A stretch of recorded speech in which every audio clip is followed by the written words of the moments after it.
आज हमारे पास एक लड़की आई है जिसकी डिमांड रिश्ते की बहुत अच्छी है, एक तरह से अच्छी भी है, लेकिन इनको लगता है ये मुश्किल डिमांड है, हालांकि ऐसा होना नहीं चाहिए। जानते हैं क्या डिमांड है इनसे? अस्सलाम वालेकुम। वालेकुम सलाम। क्या हाल है? अल्हम्दुलिल्लाह। क्या नाम है आपका? माहीन। माहीन, मुझे बताएं आपके रिश्ते की क्या डिमांड है?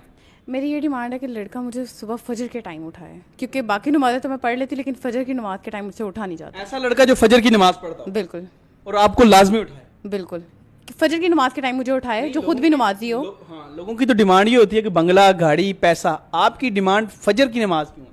क्योंकि हमारे इस्लाम में सबसे पहले नमाज से कायम करने का सबसे पहले कहा गया, और मैं ऐसे इंसान से शादी करना चाहती हूँ जो खुद भी नमाज पढ़ता हो, खुद भी नमाज। सुबह फजर के वक्त रिस्क जो है डिवाइड होता है। बिल्कुल ठीक है, ये एक बड़ी यूनिक तो नहीं कहें, लेकिन बहुत ही जबरदस्त इनकी डिमांड है कि मैं ऐसे इंसान से शादी करूंगी जो फजर की नमाज पढ़ता हो और मुझे उठाए।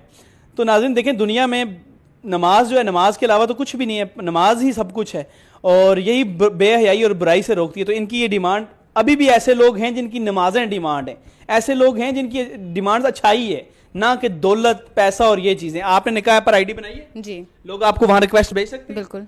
ठीक है जी, आप मुझे ये बताएं कि आप फीमेल्स को क्या कहेंगी कि निकाह आप ज्वाइन करनी चाहिए कि नहीं? करनी चाहिए, जरूर करनी चाहिए, बहुत अच्छी है। देखें, बेहयाई आम है इस दौर में। आप टिकटॉक देखें, इस तरह की वीडियोस ही तो इनकी तलवार की तरह काटती हैं इनको। ऐसा ही है। ठीक है,